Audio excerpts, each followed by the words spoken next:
શું મિત્રો તમે પણ કચ્છ ફરવા આવો છો તો તમને હું આજે જણાવવાનો છું કચ્છમાં જોવાલાયક સ્થળો। તો મિત્રો વિડીયોમાં લાસ્ટ સુધી બન્યા રહેજો। ચાલો વિડીયોની શરૂઆત કરીએ।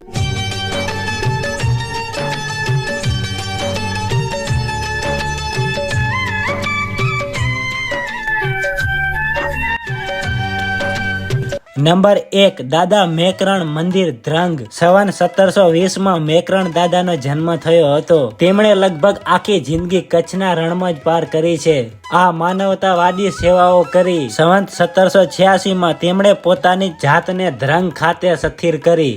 તેમણે પોતાનું આખું જીવન કચ્છના રણમાં ગાળ્યું। રણમાં ભૂલા પડેલા લોકોને તેમણે ખોરાક, પાણી અને આશરો આપ્યો। લોકોનો જીવ બચાવ્યો હતો। તેમના બે જોડીદારો લાલિયો ગધેડો અને મોતિયો કૂતરો હંમેશા તેમની સાથે જ રહેતા હતા। લાલિયો ગધેડો પર લાડવા માટે અને મોતિયા કૂતરાને રણમાં માર્ગ ભૂલી ગયેલા મુસાફરોને શોધવા માટેની તાલીમ આપી હતી। આમ તેઓ ભૂખ્યા તરસ્યા અને માર્ગ ભૂલી ગયેલા મુસાફરોને કચ્છના રણમાંથી પસાર થતા મુસાફરોને પાણી, ખોરાક અને દિશા પ્રદાન કરતા હતા। તેઓ એક સારા કવિ હતા અને હિન્દુ ફિલસૂફીના આધારે અનેક સ્ત્રોતોની રચના કરી હતી। આહિર સમુદાય દ્વારા લક્ષ્મણના પૂર્ણ અવતાર તરીકે તેમની પૂજા કરવામાં આવે છે। નંબર 2 ભદ્રેશ્વર વસહી જૈન મંદિર। 449 BC માં રાજા સિંધ સેન દ્વારા ભદ્રવતી પર શાસન કરવામાં આવતું હતું, જેમણે આ સ્થળનું નવીનીકરણ કર્યું હતું। પાછળથી તેના પર સોલંકી શાસકો દ્વારા શાસન કરાતું હતું, જે જૈનો હતા અને તેઓએ આ નગરીનું નામ બદલીને ભદ્રેશ્વર કર્યું। 1315 કચ્છમાં એક ભયંકર દુકાળ થયો, જેના પછી જૈન વેપારી અને પરોપકારીવાદી જગદુશા દ્વારા નગરનું પૂર્ણ નિર્માણ કરવામાં આવ્યું। ભદ્રેશ્વર જૈન મંદિર ભારતના સૌથી જૂના જૈન મંદિરોમાંનું એક હોવાનું માનવામાં આવે છે। જોકે તે સમયાંતરે નવીનીકરણ કરવામાં અને પુનર્વસન કરવામાં આવ્યું છે। ભદ્રવતીના રાજા સિંધ સેશન દ્વારા મંદિરનું પૂર્ણ નિર્માણ 449 BC માં કરવામાં આવ્યું છે। એમ કહેવાય છે કે દેવચંદ્ર નામના જૈન વ્યક્તિએ સદીઓ અગાઉ આ મંદિરનો પાયો નાખ્યો હતો। 1125 શેઠ જગદુશા દ્વારા આ મંદિરનું મોટા પ્રમાણમાં નવીનીકરણ કરવામાં આવ્યું હતું। ધરતીકંપો જેવા કુદરતી આપત્તિઓ અને કચ્છની હોનારતના ઇતિહાસના કારણે મંદિર ઘણીવાર નાશ પામ્યું હતું। ઉલ્લેખ છે કે કચ્છના મિસ્ત્રીઓ, આર્કિટેક્ટ અને કારીગરો હતા। તેમના દ્વારા 1819, 1844, 45 અને 1875 ધરતીકંપોના દરમિયાન મંદિરનું પૂર્ણ નિર્માણ કર્યું હતું। નંબર 3 કોટાઈ મંદિર એટલે કે સૂર્ય મંદિર। કોટાઈના જૂના નગરના અવશેષો તેમજ અનેક ખંડેર મંદિર આવેલા છે, જે લગભગ 10મી સદીના છે। સૂર્ય મંદિર, જેને રા લખાના અથવા લખા ફુલાડીના નામથી ઓળખવામાં આવે છે, જે પશ્ચિમ તરફના દ્વાર વાળું છે। સિમેન્ટનો ઉપયોગ કર્યા વગર 68 પીળા 68 લાલ પથ્થરનું બનેલું છે। આ મંદિરનું ગર્ભગૃહ ચોરસ આકારનું છે, જેની લંબાઈ 8 ફૂટ 6 ઇંચ એટલે કે 2.59 મીટર છે। આ મંદિરની દિવાલો 2 ફૂટ 7 ઇંચ એટલે કે 0.79 મીટર જાડી છે।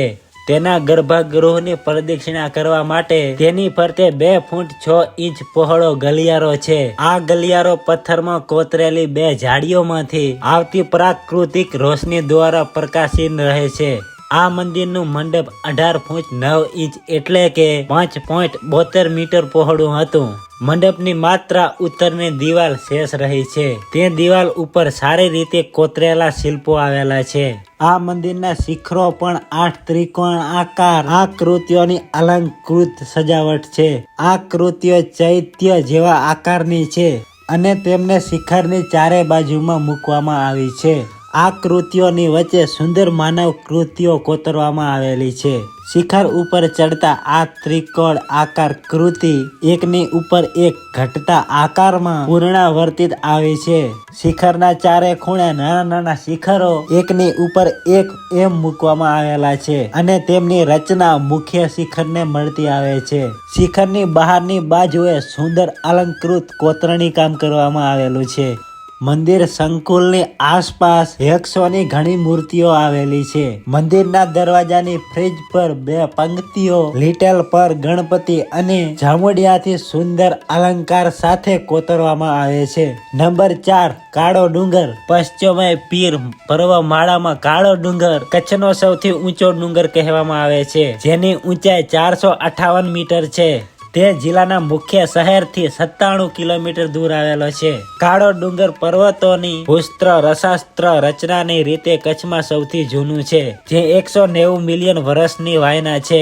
કાળા ડુંગરના ચૂનાના પથ્થર એ ભારતના સૌથી અનોખા છે, જેમાં સંખ્યાબંધ બ્રોચિયોપોડ અવશેષો સાથે જેટ નોડ્યુસ હોય છે.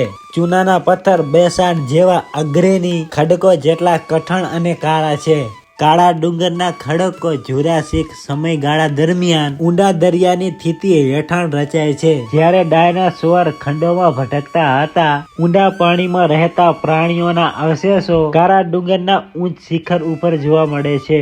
કાળો રંગીન કઠણ ચૂનાના પથ્થર પર પડેલા ક્રીમ રંગીન ચૂનાના પથ્થરો અને છીપના ખડકો છે. આ કદાચ માત્ર એવી જગ્યા છે જ્યાંથી કચ્છના રણનો 360 અંશનો દેખાવ જોવા મળે છે.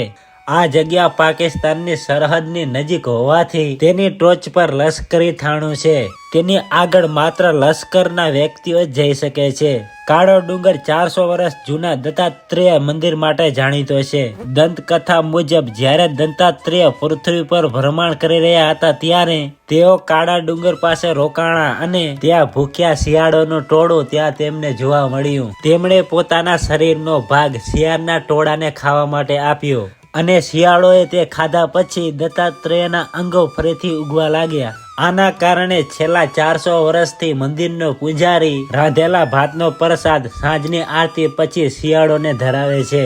કાળા ડુંગર પર વિચિત્ર ઘટના અનુભવાય છે. જ્યારે કેટલાક મુલાકાતીઓ તેમના વાહન લઈને ત્યાં મુલાકાત કરવા આવે છે અને જ્યારે એ લોકો પાછા ફરે છે ત્યારે તેમની ગાડીઓનું એન્જિન બંધ કરવા છતાં તે 80 કિલોમીટરની ઝડપે ચાલે છે. શું મિત્રો તમે પણ આ કાળા ડુંગરની મુલાકાત લીધી છે? જો લીધી હોય તો તમે તમારો અનુભવ અમને કોમેન્ટ કરીને જરૂરથી જરૂર જણાવજો, અને ના લીધી હોય તો એકવાર જરૂર લઈ આવજો. નંબર 5 હાજીપીર દરગાહ. હાજીપીર ભારતના ગુજરાત રાજ્યના કચ્છ જિલ્લામાં આવેલી એક દરગાહ છે. આ દરગાહ એક મુસ્લિમ સંત હાજીપીરને સમર્પિત છે. એમ કહેવાય છે કે આ સ્થળે શહાબુદ્દીન મોહમ્મદ ધોરીની સેનામાં એક સિપાઈ તરીકે આ સ્થળે આવ્યા હતા. તેમણે સેનામાંથી નિવૃત્તિ મેળવી અને નારા ખાતે સ્થાયી થયા. તેઓ બારવટીયાઓથી ગાયોનું રક્ષણ કરતા મૃત્યુ પામ્યા હતા. તેમણે હજ કરી હતી, તેથી તેમને હાજીપીર તરીકે ઓળખવામાં આવ્યા. તેઓ જિંદા પીર કે વાલિદ પીર તરીકે પણ ઓળખવામાં આવે છે. ચૈત્ર મહિનાના પ્રથમ સોમવારે અહીંયા વાર્ષિક મેળાનું આયોજન કરવામાં આવે છે. સમગ્ર ગુજરાતમાંથી લોકો તે સમયે અહીંયા આવે છે અને સાથે સાથે નજીકમાં આવેલા કરોલ પીર દરગાહના પણ દર્શન કરે છે. નંબર 6 માતાનું મઢ. એમ કહેવાય છે કે આજથી લગભગ 1500 વર્ષ પહેલા દેવચંદ નામનો મારવાડનો કરાણ વાણિયો કચ્છમાં વેપાર માટે ફરતો હતો. ત્યાં દરમિયાન તાજેતરમાં જ્યાં આશાપુરા માતાનું મંદિર છે તે જગ્યાએ તે વાણિયો આસો મહિનાની નવરાત્રી હોવાથી માતાજીની સ્થાપના કરી અને ખૂબ જ ભક્તિપૂર્વક માતાની આરાધના કરી હતી. તેની ભક્તિને જોઈને માતા ખુશ થયા અને તેને સપનામાં દર્શન આપીને જણાવ્યું કે જે તે જગ્યાએ મારું સ્થાપના કરી છે તે જગ્યાએ મારું એક મોટું મંદિર બંધાવજે, પરંતુ મંદિરના દરવાજા 6 મહિના સુધી ખોલવા નહીં. વાણિયો ખુશ થઈને એવું જ કર્યું અને રખેવાળી કરવા માટે પોતાનું ઘર છોડીને ત્યાં જ વસવા લાગ્યો. 5 મહિના પૂર્ણ થયા બાદ મંદિરના દ્વાર પાછળથી તેને એક વખત ઝાંઝર અને ગીતનો મધુર અવાજ સંભળાયો. આ મધુર અવાજ સાંભળ્યા બાદ તેમનાથી રહેવાયું નહીં અને તે એ મંદિરના દ્વાર ખોલીને અંદર ગયા. અંદર જઈને તેમણે જોયું તો દેવીની ભવ્ય મૂર્તિના દર્શન થયા, પરંતુ તેને યાદ આવ્યું કે તેણે માતાજીએ આપેલા સમયના પહેલા જ મંદિરના દ્વાર ખોલી દીધા છે, જેના કારણે માતાજીની અડધી મૂર્તિનું નિર્માણ થયું હતું. પરંતુ આ ભૂલના કારણે તેણે માતાજીના ચરણોમાં માફી માંગી. માતાજીએ તેની ભક્તિ પર પ્રસન્ન થઈને તેને માફ કરી દીધો અને તેને વરદાન માંગવાનું કહ્યું. વરદાનમાં તેણે પુત્રની માંગણી કરી, પરંતુ માતાજીએ કહ્યું કે તારી ઉતાવળના લીધે મારા ચરણોનું પ્રાગટ્ય અધૂરું રહી ગયું. 1819માં કચ્છમાં આવેલા ભૂકંપ દરમિયાન આ મંદિરને ભારે નુકસાન થયું હતું. ત્યારબાદ 5 જ વર્ષમાં સુંદરજી, શિવજી અને વલ્લભાજીએ આ મંદિરને ફરીથી બંધાવી દેવડાવ્યું હતું. ત્યારબાદ 2001માં આવેલા ભૂકંપમાં ફરીથી આ મંદિરને નુકસાન થયું હતું, પરંતુ થોડા જ સમયમાં આ મંદિરને ફરીથી બંધાવી દેવડાવ્યું હતું.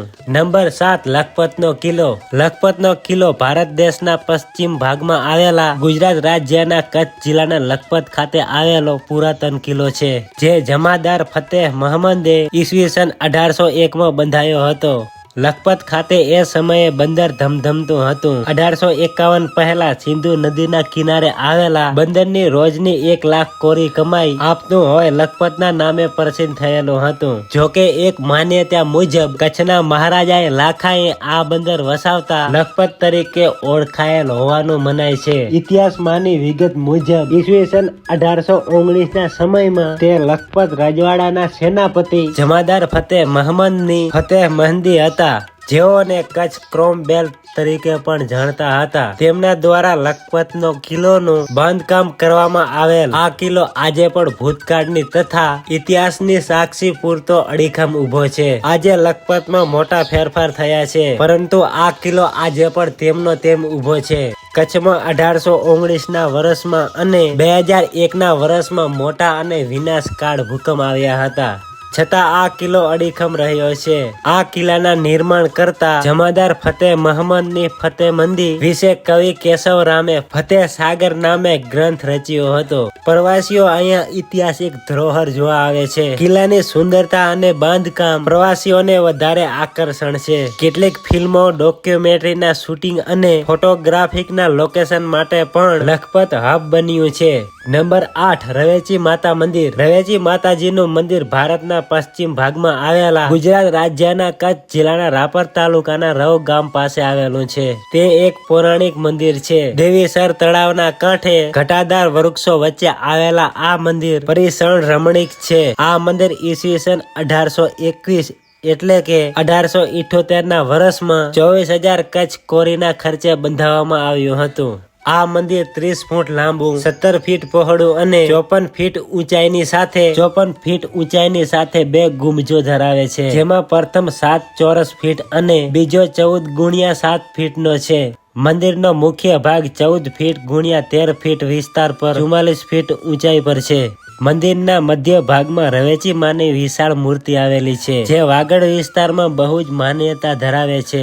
આ ઉપરાંત ખોડિયાર માતા, આશાપુરા માતા, શામબાઈ માતા તેમજ અંબા માતાની પ્રતિમાઓ છે. તે પહેલાના સમયનું મંદિર જે 9 ગુજ ધરાવતું હતું અને એમ કહેવાય છે કે પાંડવો દ્વારા બાંધવામાં આવ્યું હતું. તેનો બાબી સૈની દ્વારા વિનાશ કરી દેવામાં આવ્યો હતો તેમ કહેવાય છે.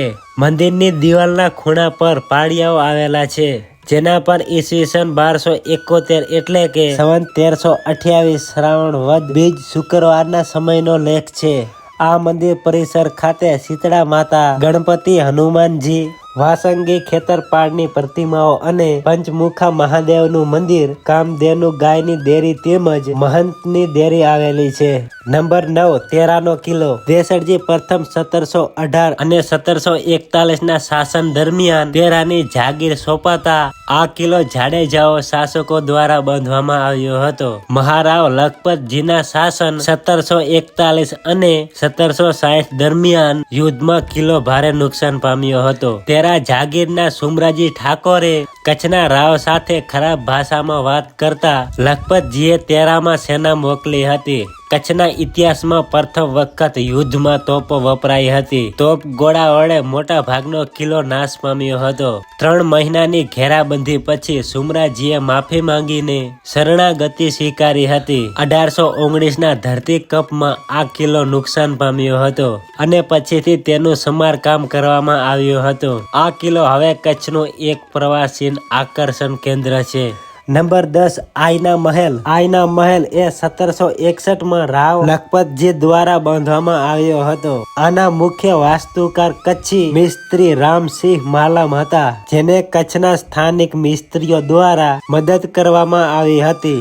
મહેલની દિવાલો સફેદ આરસની છે, જેમાં સોનાની દોરીઓ વડે અરીસાઓ લગાડવામાં આવ્યા છે અને જે વેનેટિયન ગ્લાસના રંગથી ઘેરાયેલા અલંકારોથી અલંગ પડેલા અરીસાઓથી ઢંકાયેલી હોય છે. આ મહેલના મોટા ભાગે ચારે બાજુ અરીસાઓ જ લગાવવામાં આવેલા છે. આ મહેલમાં તમને અનેક અરીસાઓ, જૂના ચલચિત્રો તેમજ ચાઇનીઝ સ્ટાઇલ અને શાહી પરિવારોની કેટલીક વસ્તુઓ પણ જોવા મળે છે, જેમાં જૂની તલવારો અને મુજરો કરવામાં આવતો તે જગ્યા પણ તમને અહીંયા જોવા મળશે. 2001ના ગુજરાતના ધરતીકંપમાં આ મહેલ પૂર્ણ રીતે નાશ પામ્યો હતો, પણ આ મહેલના એક ભાગને તેટલું નુકસાન થયું ન હતું. તેનું સમારકામ કરીને તેને પુનઃ સ્થાપિત કરવામાં આવ્યો છે. આ ભાગમાં એક શયન ખંડ, સંગીત ખંડ, દરબાર ખંડ, અમુક પુરાતન વસ્તુઓ, ચિત્રો, શસ્ત્રો અને સિંહાસન આદિ સાચવીને મૂકવામાં આવ્યો છે. મિત્રો, વિડીયો સારો લાગ્યો તો લાઈક, શેર, સબસ્ક્રાઇબ કરવાનું ભૂલતા નહીં. આવા જ બીજા જોવાલાયક સ્થળોની માહિતી જોતી હોય તો અમને કોમેન્ટ કરીને જણાવો, તેથી અમે જરૂરથી જરૂર બીજો ભાગ લાવીશું અને જોવાલાયક સ્થળોની થોડી ઘણી માહિતી પણ આપીશું. તો મિત્રો, હવે આપણે મળીએ બીજા ભાગમાં.